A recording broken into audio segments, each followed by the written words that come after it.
Et dans la section mail, on vous parle d'un petit post du Google Research Blog qui nous explique comment ils utilisent le Deep Neural Network, donc leur réseau de neurones profonds. Hein. Un réseau de neurones profonds, il faut comprendre de quoi on parle, hein, c'est un peu curieux comme dénomination, mais en gros, généralement, un réseau de neurones, c'est des lignes en commun d'unités de calcul, et généralement, la profondeur traditionnelle qu'on a dans les réseaux de neurones, c'est 1, 2 ou 3.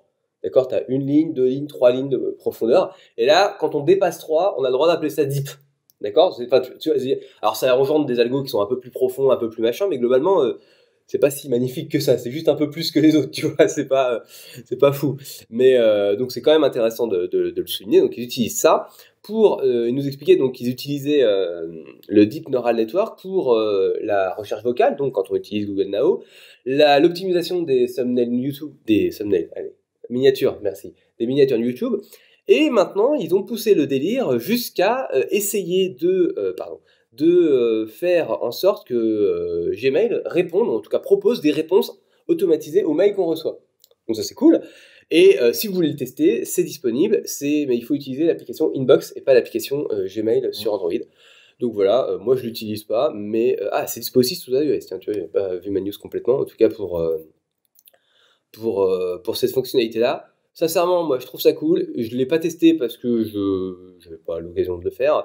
Mais je trouve ça fun voilà, qu'une machine puisse nous proposer des réponses à peu près appropriées sur notre mail. Je trouve ça sympa.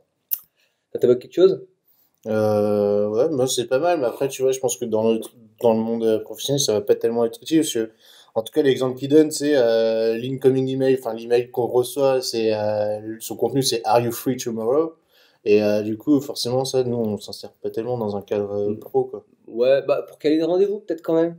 Tu Ouais, vois, quand mais tu bon, fais. après, c'est sûr, on te Attends, posera pas la question, est-ce que t'es libre demain, tu vois. non, pas comme ça, effectivement. Non, faut Ah, regarder ce que ça donne, et effectivement. après, comme souvent, ça a d'abord marché en anglais. Ouais, ça, c'est un peu ça le jeu. Bah, en même temps, c'est plus simple à décoder, en anglais, C'est vrai, c'est plus simple. Déjà, pour un réseau neuronal. c'est clair. Bon voilà, moi je trouvais intéressant qu'il nous parle de ça et surtout qu'on va vous parler de machine learning un peu plus tard.